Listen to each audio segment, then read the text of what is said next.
মুখ্যমন্ত্ৰী এনাউন্স কৰি গৈছিল মোৰ বাই ইলেকশ্যনৰ সময়ত হালবাৰী কলেজত ছায়েন্স স্কিম দিব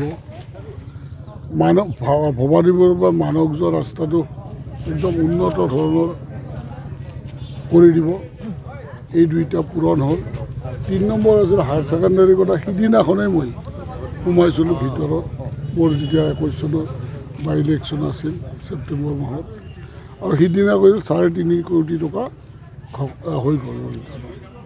সেই ৩.৫ কোটি টকাই ৮ কোটিলৈ আমাৰ উন্নতি কৰি ৮ কোটি আদি এই হায়াৰ ছেকেণ্ডেৰী নতুন বিল্ডিঙৰ কাৰণে শিলান্যাস কৰিলোঁ।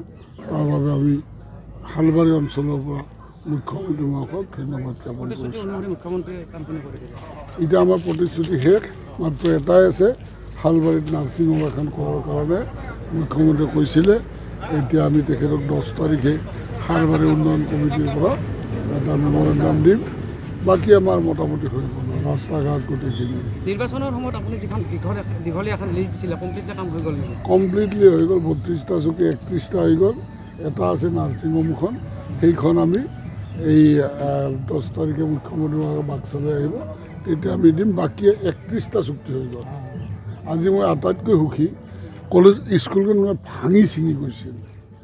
মুখ্যমন্ত্ৰীয়ে কৰোঁতে 3.5 কোটি টকা দিছিল প্ৰথম চেঞ্চন, তাৰপিছত তেখেতেই চেঞ্জ কৰিলে বোলে একো নহ'ব। স্কুলৰ যিটো জৰাজীৰ্ণ অৱস্থা দেখুৱাই দিলোঁ, তেতিয়া 8 কোটি টকা চেঞ্চন কৰাৰ কাৰণে মই অতি সুখী। আজি সন্মুখত লোকসভা নিৰ্বাচন আহিছে, কোকৰাঝাৰ লোকসভা সমষ্টিত ইণ্ডিভিজুৱেলে প্ৰাৰ্থিত্ব দিব। বিজেপি তৃণমূল পৰ্যায়ৰ নেতাকৰ্মীবিলাকে সহযোগিতা সম্পূৰ্ণৰূপে কৰিবনে? কৰিবই লাগিব, কাৰণ আমি UPPL, আমি AGP, আমি BJP চিনি নাপাওঁ। আমি চিনি পাওঁ নৰেন্দ্ৰ মোদীজীক। নৰেন্দ্ৰ মোদীজীক আমি এলায়েন্স গোটেই UPPL, AGP অসমৰ পৰা আমি 14টা ছিটৰ কমচে কম 12টা দিব লাগে, আৰু তেখেতক 400ৰ ওপৰত ছিট আমি এইবাৰ প্ৰধানমন্ত্ৰী বনাম। আৰু আমি কোনো UPPL, কোনো AGP চিনি নাপাওঁ। আমাৰ ওপৰৰ পৰা যাক দেই তাকে আমি ভোট দিম। আৰু যেতিয়া BJP আমাৰ ঘোষণা কৰিলে, UPPL কালি পৰাই ঘোষণা কৰিব, AGPও কালি পৰাই ঘোষণা কৰি দিব। আজি সৌভাগ্যৰ কথা আমাৰ, আজি বৰ সুন্দৰ দিনত শিৱৰাত্ৰি পূজা, নাৰী দিৱস, আৰু আজিৰ দিনতে আমাক মাননীয় প্ৰধানমন্ত্ৰী মহাশয়ে 20,000 কোটি টকাৰ এটা আমাৰ উন্নয়নৰ টোপোলা লৈ আহিছে, কালি ঘোষণা কৰিব। এই সুন্দৰ দিনত আমি হালবাৰী কলেজৰ এই বিল্ডিঙৰ শিলান্যাস কৰিলোঁ। কাছে নাই, অসমৰ মানুহে এইবিলাক আন্দোলন জুবিনে যি নকৰিলে অসমৰ মানুহে কোনো আন্দোলন নহয়। অসমক লাগে বিকাশ।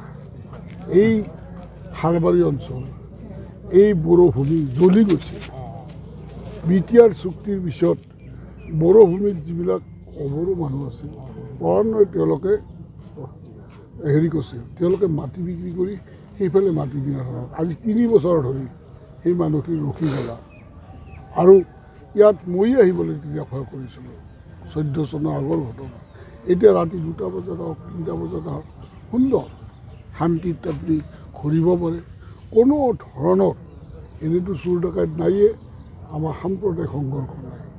সেইকাৰণে শান্তিৰ ৰিম বতাহ ইয়াত বলিছে, ইয়াত উন্নতিৰ বতাহ বলিছে, প্ৰগতিৰ বতাহ বলিছে। ইয়াত এতিয়া বতাহ শান্তিৰ পৰিৱেশ।